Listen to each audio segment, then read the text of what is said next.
Thanks very much, Sam, for that introduction.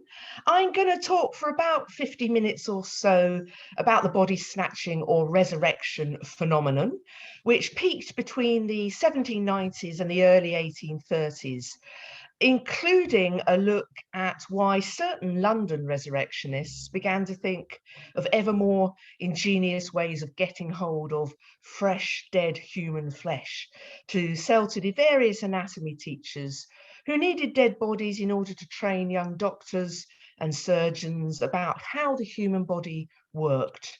In a word, bodies were needed for dissection so that human physiology could be explored and surgical techniques practiced. Every one of us on this Zoom call has benefited from these goings on. So when we go under the knife, we can, for the most part, be confident because the surgeon has amassed decades worth of knowledge and skills, thanks to the types of rogues we're going to be looking at this morning and then later on tonight with Susie. I'm going to be talking in fairly graphic detail about body snatching and corpses and the goings on in certain London graveyards. So I apologise in advance if that makes anyone feel a bit queasy. And then at the end, as Sam says, I'll be happy to take any questions that you may have. So firstly, why was it that certain horrendous men decided to make their living in such a disgusting way? And why was this the only way to get hold of decent teaching material for trainee surgeons and anatomists? Well, it's because the only bodies that were available legally to anatomy teachers and their students were the corpses of people who'd been executed for the crime of murder. But the vast majority of people being executed in the 18th and early 19th century were put to death for property crimes. And so their corpses were not claimable by the surgeon. The expanding medical profession was unable to make do with the average of around 10 to 12 people a year being executed in London for murder. And so medical students, along with their teachers, began to resort to disinterring bodies that had recently been buried, often, though, with the help of labouring men who were becoming increasingly expert at very fast, surreptitious exhumation. By the year 1800, there were estimated to have been just a few specialist resurrection men operating in London, but the following 20 years would see a vast expansion of medical teaching and a resulting expansion of the resurrection community. Estimates they vary wildly, it has to be said, very hard to pin down a good figure, but it was believed that the requirement for corpses for medical teaching in London alone, never mind the rest of the UK, was somewhere between 500 and 1,000.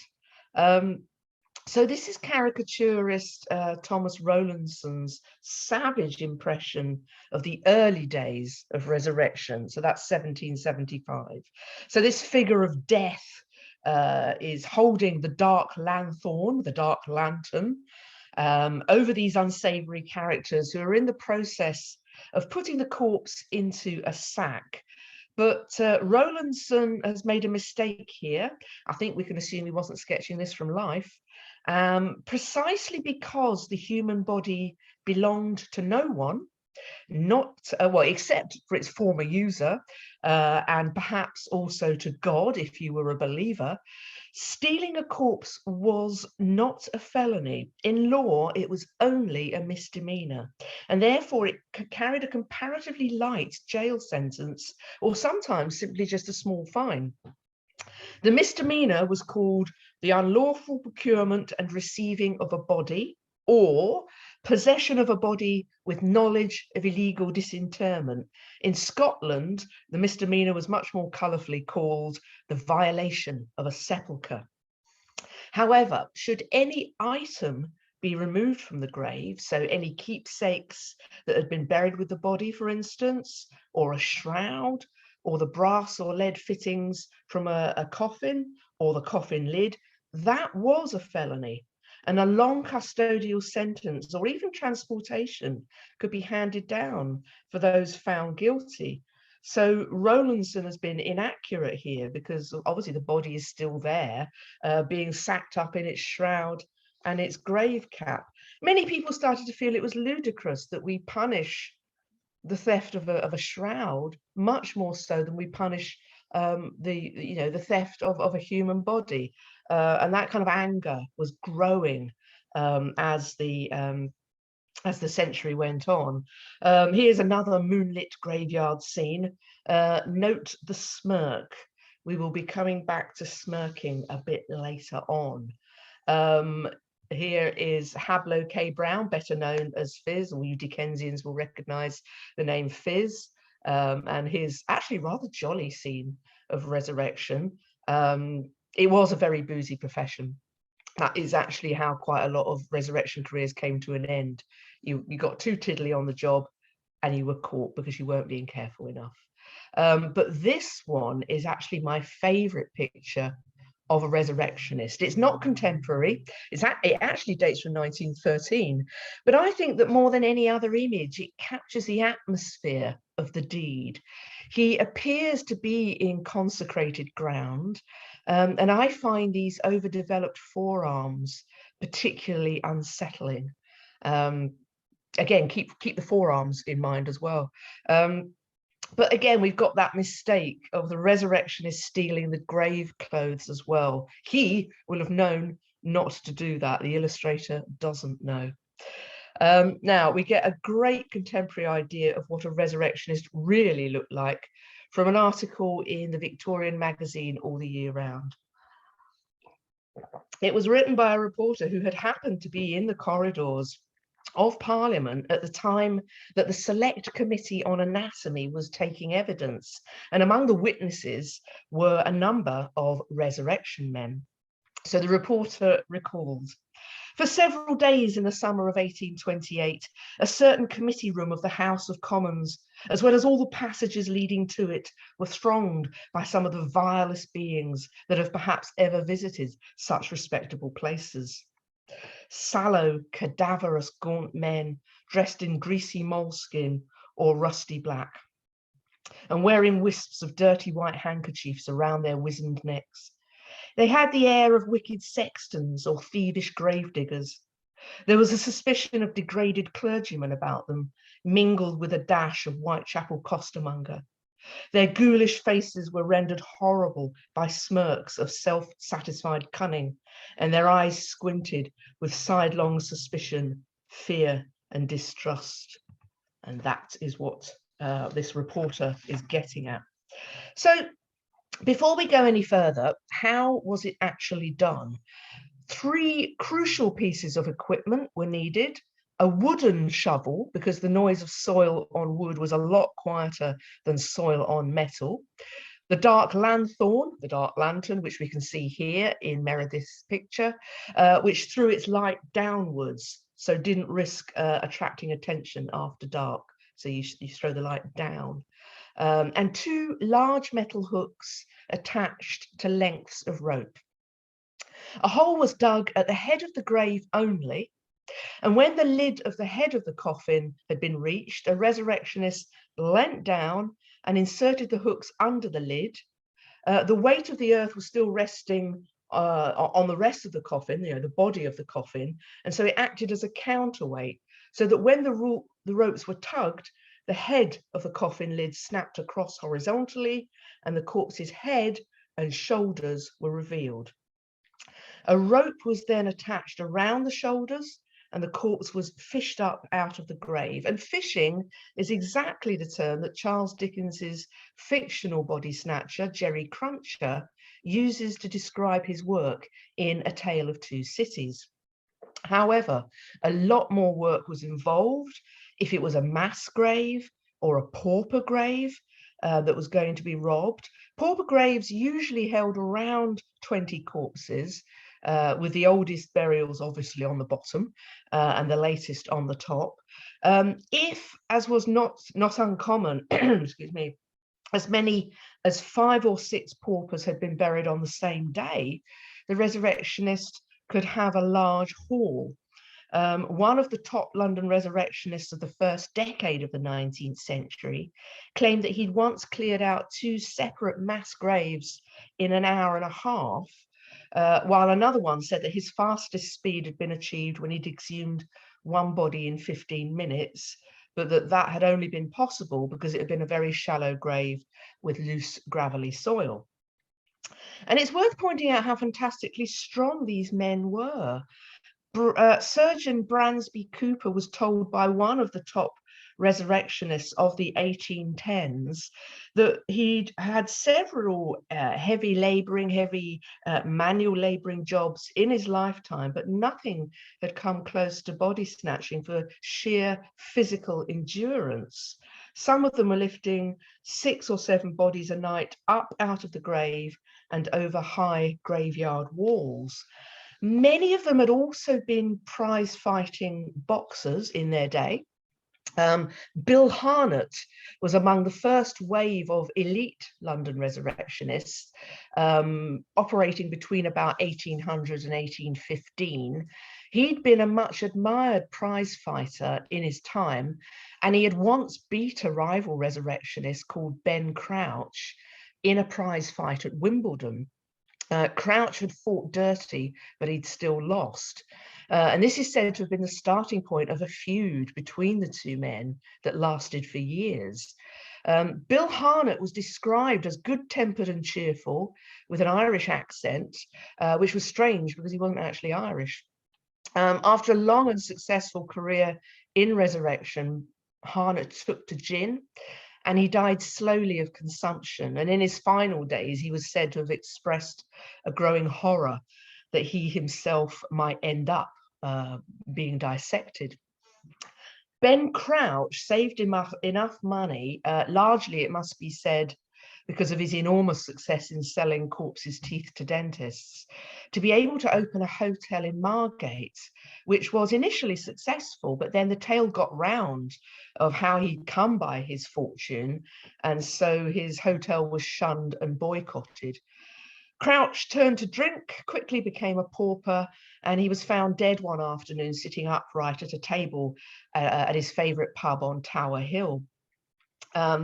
William Millard was another boxer turned resurrectionist, and with his earnings from resurrection, Millard was able to save up and open a small restaurant.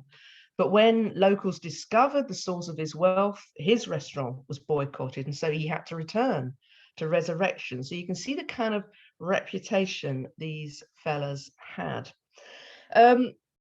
Before moving on, here's a few examples of resurrection slang, which, as you might imagine, is pretty gross. So other names for them were exhumators, grabs, resurgam homos, the sack 'em up boys, the sack 'em up men, lifters. A funeral, the slang word was a black. For example, we followed a black from Tower Hill. This is really awful. A small was a child corpse of under 3 feet. And then there's a large small category as well. So you kind of get the idea of why these people were so hated. You did body snatching for blunt, and you wanted to make sure you were never caught and ended up in the stone jug, which was Cockney slang for Newgate prison. So the resurrection community were very keen to keep the trade as exclusive as possible, with no newcomers entering and bringing down prices, as well as being indiscreet and thereby rousing public anger. Discretion was everything. So each little gang or group guarded its secrets. The contacts that it had with the various hospitals and anatomy schools, the rates of pay per body or body part, which coachmen could be trusted to convey bodies with no questions asked, which surgeons were the softest touch. They were keen to maintain their monopoly of the trade, and they didn't want any part-timers or casual workers infiltrating the business and de-skilling and deprofessionalizing it. And as we will see presently, they were right about this, and newcomers would be the very thing that did ruin the trade. So why did people do such a terrible job? It's so physically demanding, it's speculative, and leading you to be the most hated member of your community. Well, as you can probably imagine, the answer is cash. The financial rewards could be huge. And so to try and put it into some kind of perspective, from the late 18th, early 19th century, a highly skilled working man, a man who's done a 7-year apprentice to become, master of his trade, would be on around 30 shillings a week.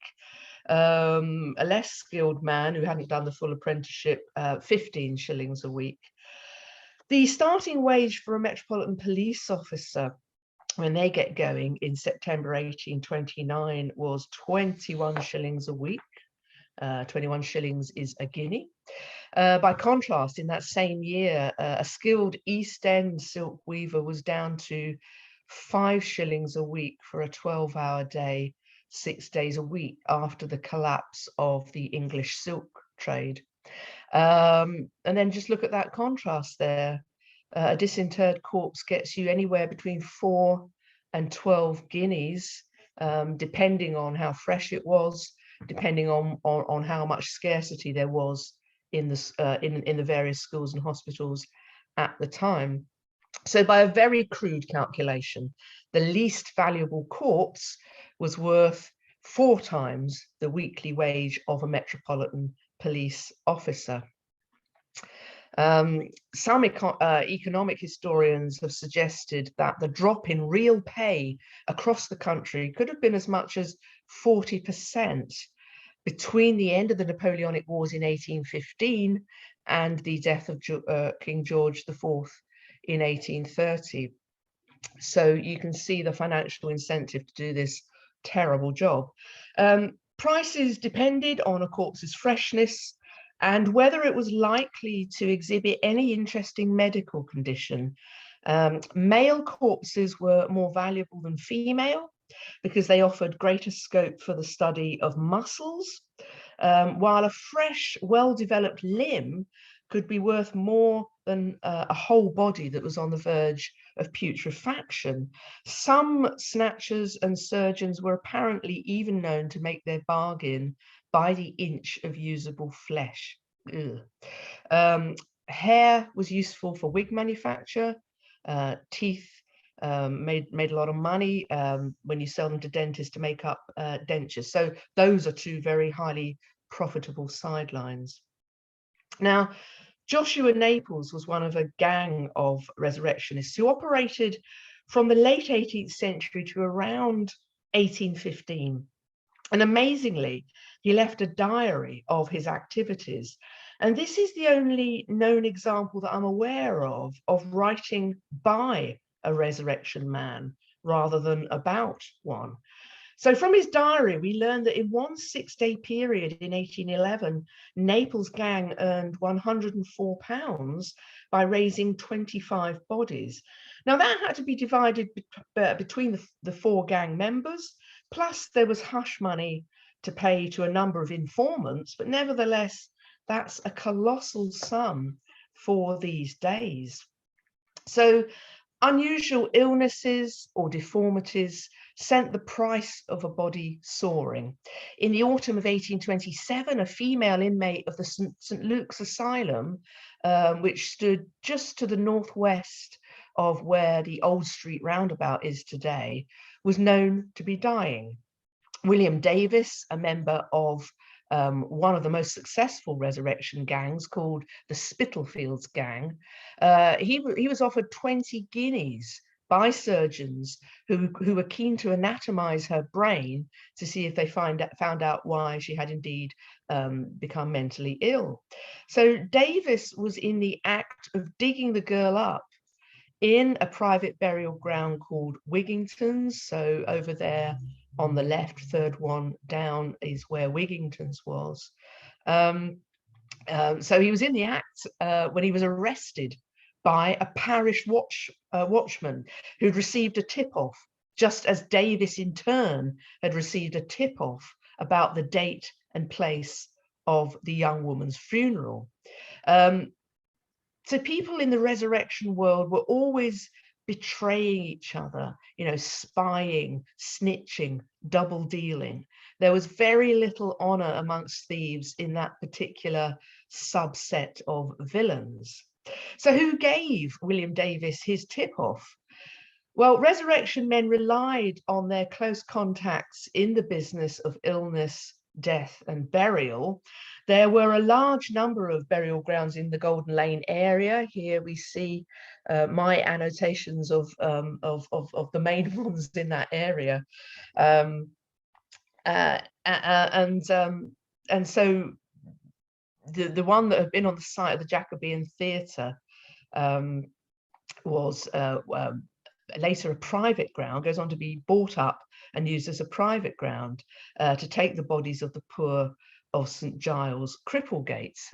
You couldn't, once you filled up your church's graveyard, you needed to buy overspill space. So that's how that came about. So later on, that graveyard became a private concern and went under the name of Thomas's burying ground, subsequently Wigington's burial ground, as it gets, you know, sold on. So they get known by different names, which is very confusing when you're trying to research burial grounds of London. So Wigington's was a large undertaker's firm in Old Street. And I might be slandering Mr. Wigington, but it would be well within the scheme of how things worked if he had in fact been the source of William Davis's information about the St. Luke's girl's corpse. Many London undertakers, sextons, gravediggers, and corrupt night watchmen were happy to pass on any rumor that they'd heard about serious illness, an impending death, or an actual death. And the folk name for these rumors about death and serious illness was the Resurrection Rig, R-I-G, the Resurrection Rig. If you wanted to cash in on somebody else's misfortune, you kept your ears open for the Resurrection Rig and pass your information to someone you felt sure was in on the network of body snatchers, in the hope of getting a cut of the final sale price. So although, as I said earlier, the earnings of a resurrectionist was high, that money did have to be split with various informers in your network.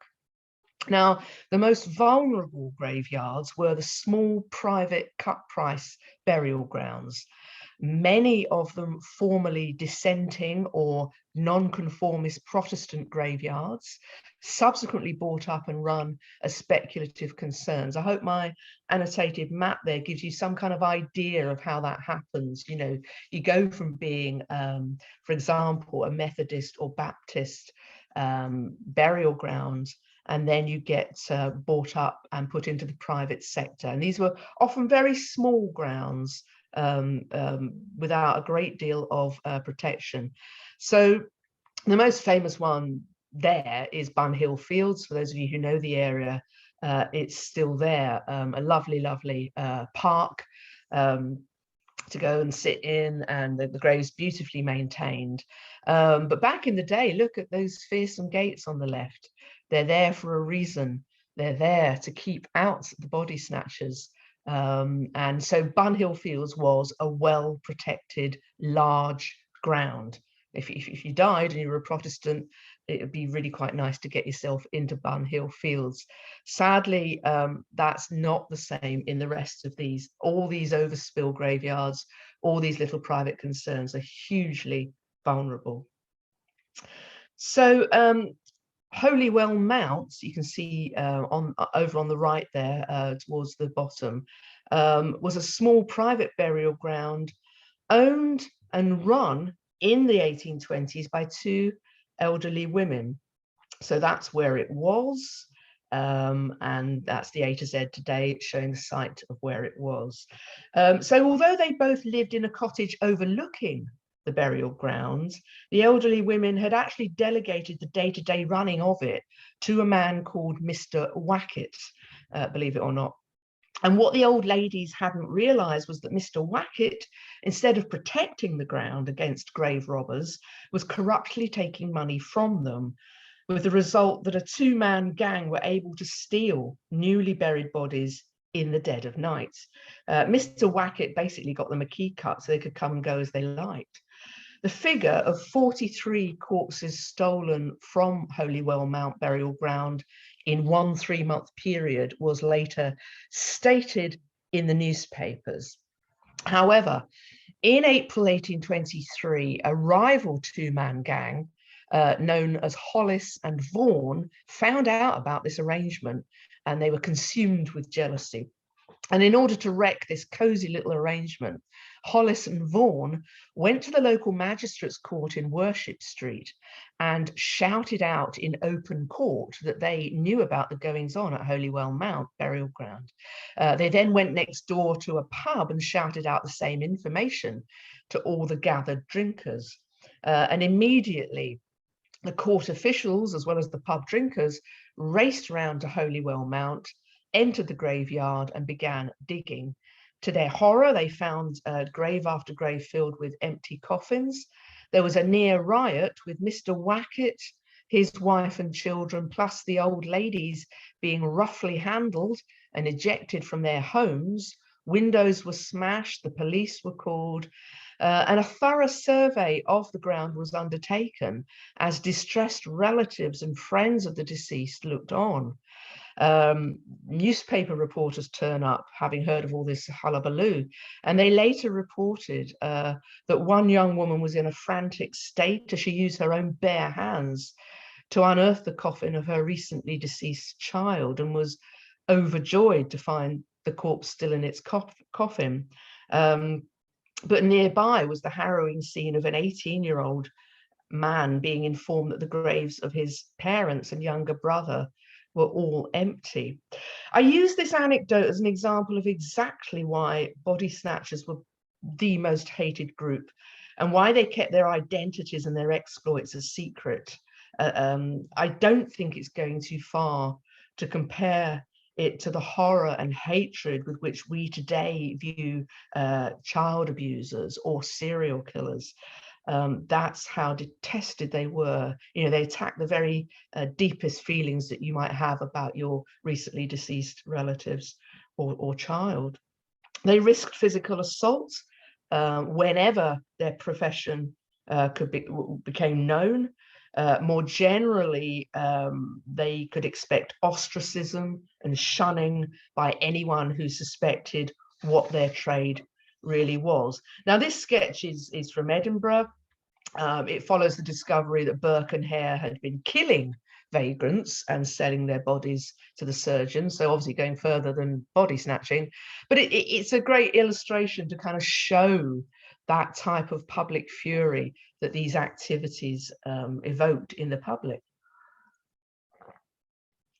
Now, we get an idea of the going rate for London burials in the 1820s from Mr. Thomas Tagg, who owned the Globe Fields graveyard that was halfway up Globe Road in Bethnal Green and formerly a Wesleyan burial ground. So you can see that move again from a nonconformist Protestant graveyard into private hands. Today, it's a rather mournful but intriguing little public garden with most of the graves, or many of the gravestones, still in place. Tagg revealed that his middle-class customers secured themselves a plot at the most prominent part of the ground within sight of his own home for 1 guinea. So that's 21 shillings, remember. 1 guinea for an adult, half a guinea for a child. In the middle part of the ground, slightly less desirable, slightly more out of view, that would cost you 14 shillings or 7 for a child. And then at the edges of the ground, close to the wall, very unprotected, I mean, in the sense of being out of sight of the buildings, the poor could be interred for as little as 10 shillings, 5 for a child. So the less visible your grave, the more vulnerable it was to grave robbers, and therefore the cheaper it was.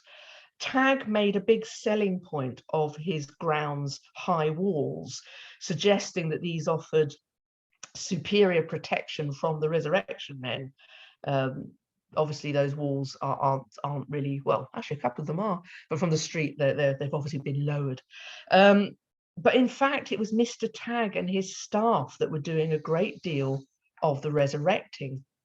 In order to make maximum profit from his land, Tagg was in the habit of digging up his corpses, chopping up the coffins to sell on as firewood. The coffin fittings, he'd sell them on for the price of the metal, dismembering the corpses and throwing them into a very deep pit in a corner of the Globe Fields graveyard.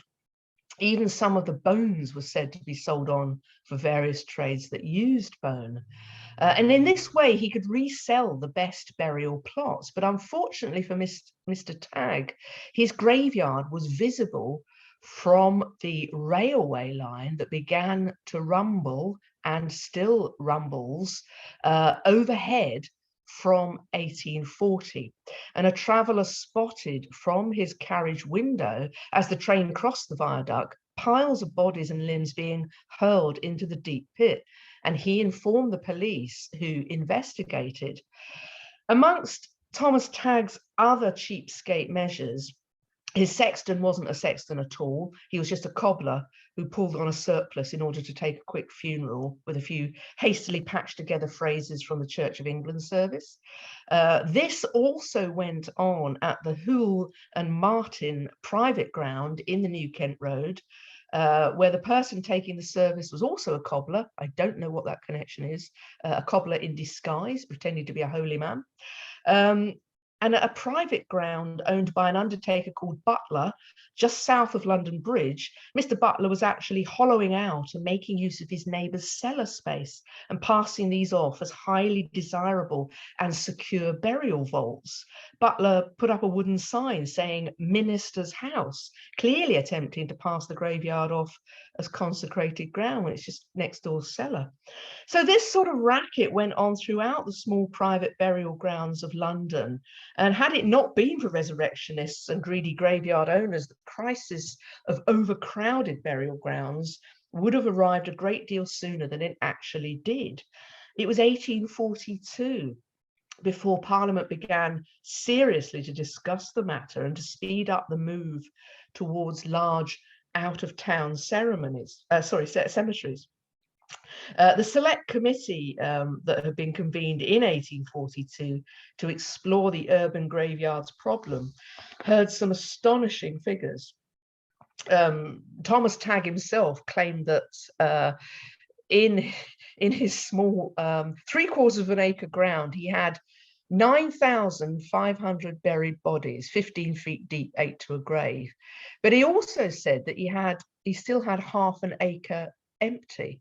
And the committee asked him to explain how this could possibly be, and he couldn't actually answer them. So is it any wonder that the secure, well-guarded cemeteries such as Highgate and Kensal Green, many of them with vaults and mausolea, were established and became so successful and popular as final resting places? It's perhaps difficult for us today to appreciate how modern, civilized and progressive those cemeteries would have appeared in the late 1830s. We see them in a very different way. We see them as Gothic and quaint and historical and spooky, but I think to their eyes, they will have been seen as just the most sort of progressive thing going compared to the likes of Thomas Tagg.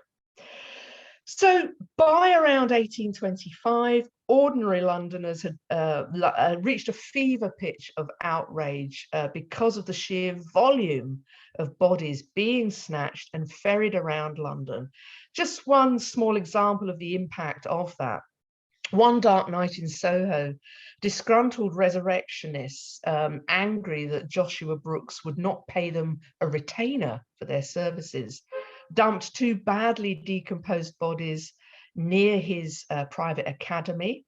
One body was put at the corner of Great Marlborough Street and Poland Street. the other at the corner of Great Marlborough Street with Argyle Street. Two well-dressed ladies, as the newspapers described them, stumbled over them in the dark, and their screams caused a mob to assemble outside Brooks's anatomy school. And the anatomist had to take refuge in Great Marlborough Street Magistrates Court Cum Police Station for his own safety. In 1829, further pressure was piled on the resurrection community with the reform of London's policing and the creation of the Met. Certain new officers of the Metropolitan Force would show increasing diligence in cracking down on resurrectionists. And they were at the forefront of a kind of new wave of stop and search, stopping people saying, "What have you got in that cart or carriage, sir?" In addition to the new police, the Metropolitan Police, those parishes that could afford to do so began to tighten up their graveyard security. Some of them even went as far as to employ armed guards. Less costly and dangerous protective measures included tripwires and spring guns. Many graveyard walls were built up higher and had broken glass and iron spikes embedded into the top. In fact, down at St. George the Martyr in the borough, you can see one high, very old wall that reveals the layers that were being built ever upwards to thwart the resurrection men.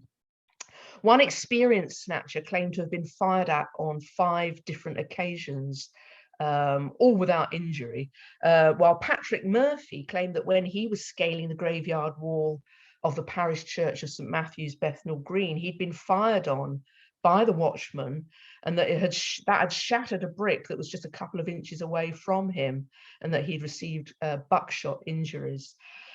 So increasingly, that act of nighttime disinterment was becoming less palatable, and certain London resurrectionists began to diversify their working methods. One of the more grotesque was to discover if there was a friendless pauper dying in a workhouse infirmary. And this is where the womenfolk of resurrection men could come in very handy.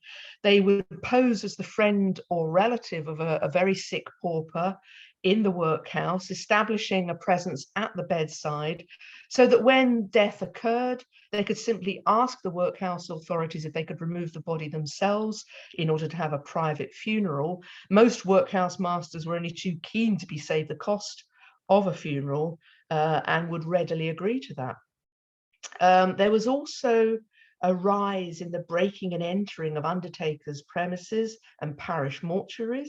And sometimes bodies would simply be stolen from a dwelling house, just like any household object. One of the ruses used by one particularly prolific body snatcher was to get tip-offs of lodgings where a death had occurred or was about to occur, and to take a room there, posing as a journeyman carpenter, carrying a large basket or hamper, supposedly filled with tools, but in fact using it to abscond later with the body.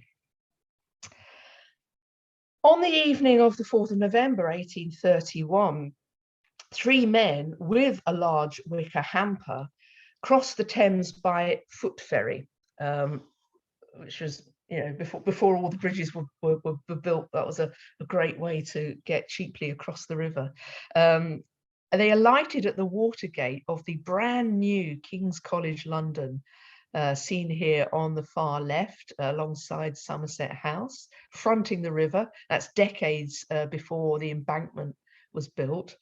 They knocked on the door of the King's dissecting room and asked its porter whether the anatomy teachers were in need of a body to use as teaching material for King's medical students.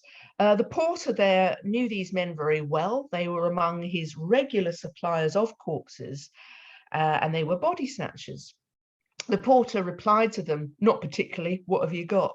And on hearing the reply, the porter went to fetch the anatomy teacher, Richard Partridge, to double check on the medical school's supply of corpses. The porter told the men to warm themselves by the fire, and 5 minutes later, Partridge and the porter entered the room, and they watched as the men opened the hamper and tipped onto the flagstone floor the body of a young man. And the porter noted right away that this corpse was unusually fresh. And despite some mud having been smeared across the legs, it didn't appear to have been even laid out for burial, let alone buried.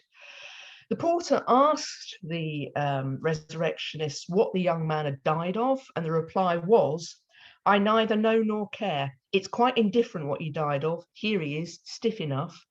So now, a bit concerned, anatomist Partridge kept the men chatting as the porter dashed round to the Covent Garden police station, brought back a few officers from the Metropolitan Police, and the gang was taken into custody on suspicion of murder. And here they are in the dock at Bow Street. From the right, John Bishop, not the comedian, Thomas Williams, also known as John Head, and James May. So Bishop had had a pretty good start in life. He was born in Highgate in 1797, and his father had been a respected and successful small businessman, running a horse and cart transportation firm from the family home on North Hill. And John had inherited the lot when his father died. But John very quickly showed his true colours. He'd already started keeping bad company in the inns and taverns of Highgate, of which there were over 20 at the time, all packed into a relatively small village. So Bishop made himself even more notorious when it became clear that he and his own stepmother, Sarah, were lovers, openly flaunting their relationship within weeks of his father's death.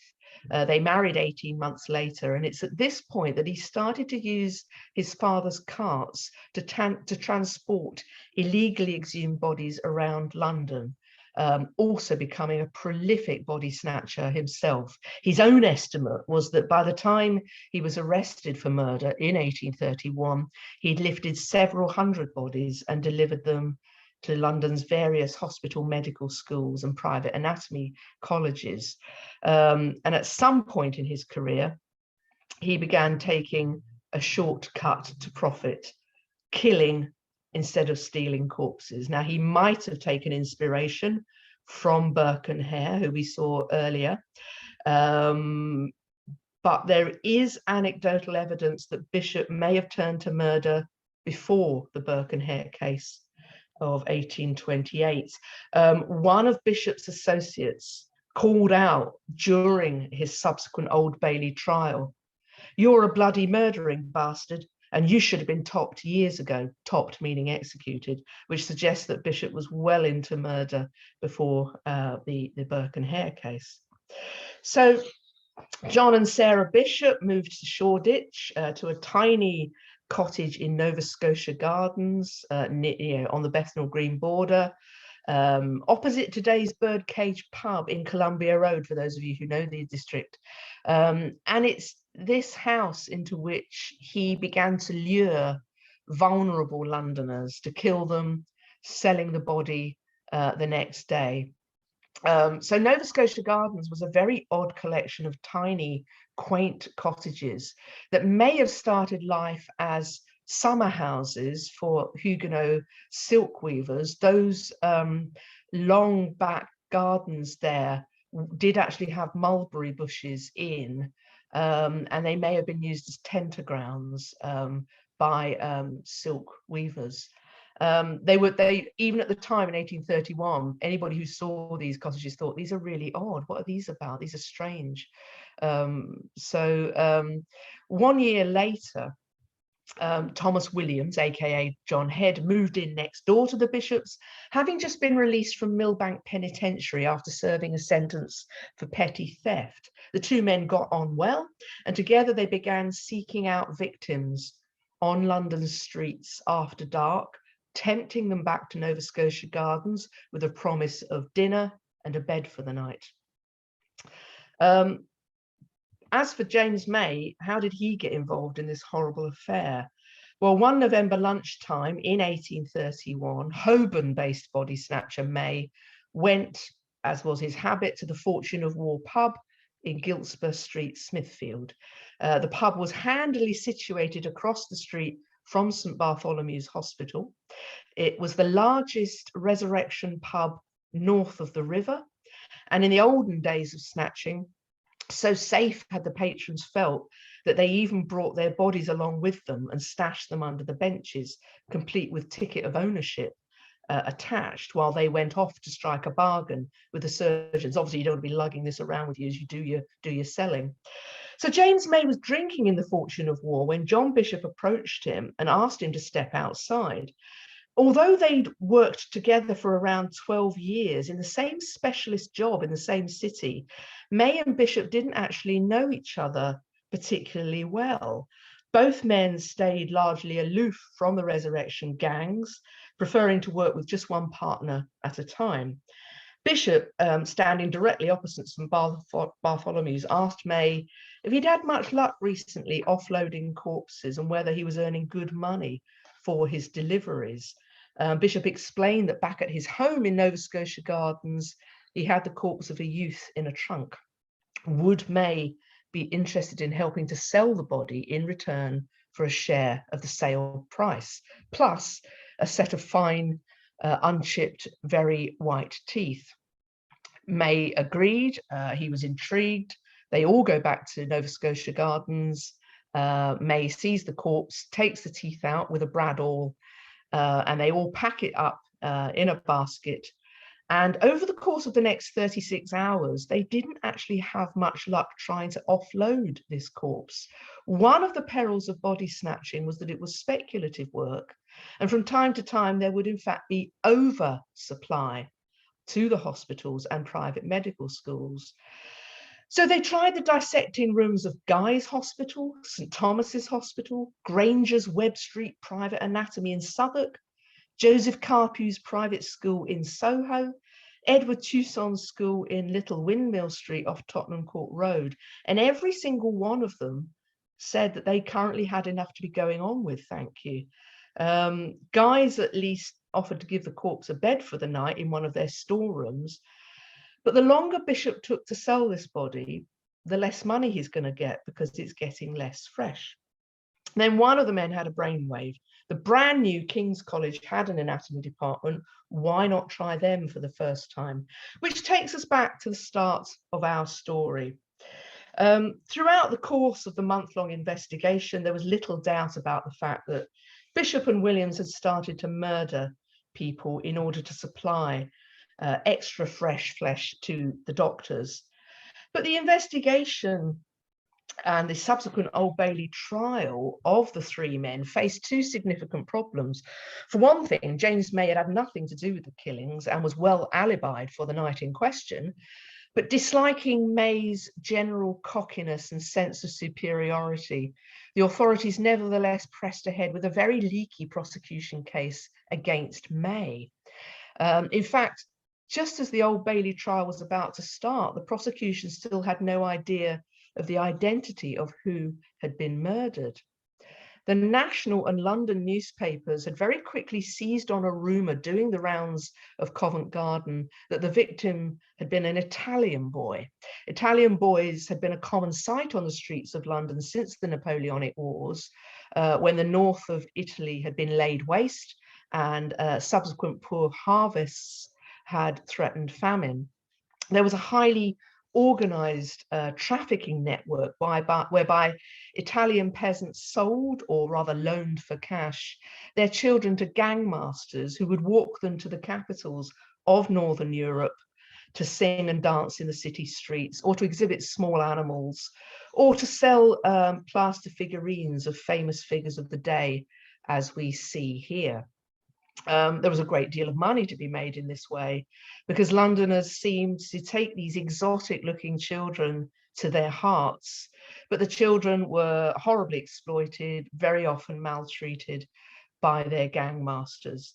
So on the right there is an artist's impression of Carlo Ferrari, whom the newspapers and subsequently the judiciary became convinced was the dead youth whom Bishop, Williams and May had delivered to King's College. This engraving became extremely popular, and many copies of it were sold during the police investigation and the subsequent Old Bailey trial. During the trial, James May became increasingly agitated as the noose tightened around his neck. He'd had nothing to do with the crime, but the police would not remove him from the prosecution case, hoping that he would turn informer in order to help out this really rather shaky prosecution. They were hoping he'd do what Hare did in Burke and Hare. Hare got off scot-free because he turned evidence against Burke. May didn't do that, but he couldn't because he didn't know anything about the killing. And at the end of the trial, all 3 men were found guilty and sentenced to hang in 4 days' time. May was permitted leave to appeal, and in Newgate Prison, while his appeal was pending, the police put in front of him a list of all the resurrectionists that they knew of or had even just heard rumours of. This list named 50 men, and they asked May to put a pen mark against any of the 50 whom he believed capable of murder for dissection. And when he handed the list back, May had marked 5 names. Exasperatingly, this list has never come to light, and the contents have never found their way into any newspaper reports or other documentation. But what has survived is this poem that James May composed in the condemned cell at Newgate Prison. James May is doomed to die and is condemned most innocently. The Lord above, he knows the same and will send a mitigation for his pain. Now, just hours before the triple execution was due to take place, James May's sentence was commuted to transportation to Australia. And on hearing the news announced to him by the governor of Newgate Prison, May dropped to the floor as though he'd been shot. And it took a quarter of an hour before he was able to speak. And even then he was just gibbering. He described later the shock of his reprieve, feeling as though his heart had burst inside his chest. He told them that he had never been a good man, but he had never killed anyone. A record crowd of 40,000 Londoners came to see the execution of Bishop and Williams outside Newgate's debtor's door at 8 a.m. on Monday, the 5th of December, 1831. And the crowd roared their approval. Their hatred of Bodysnatchers was obviously augmented by their hatred of men who'd killed as many as 6 vagrants, 3 of them just adolescents. So the real legacy of this case was the very swift passing of the Anatomy Act, which for the first time legalized the use of non-executed people as teaching material.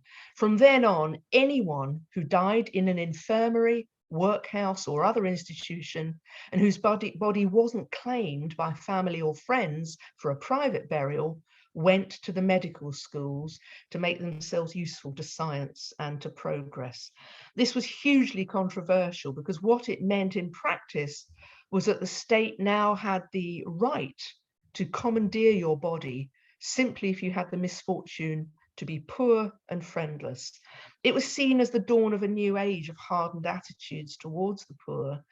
And it occurred at the very time that a harsh new regime of workhouses was being implemented across Britain. From now on, it was the poor's very bodies that were required to make themselves useful. This was a gigantic human recycling endeavour, but as I said at the start, it's one from which all of us have ultimately benefited. So I'll come to an end now, and if anyone's got any questions, I'll try and answer them. I hope to see you all a bit later at 7 p.m. British summertime for Susie Lennox's talk about Scottish efforts to thwart the Bodysnatchers with a range of divisive and preventive measures. And I'm really looking forward to that. Thank you.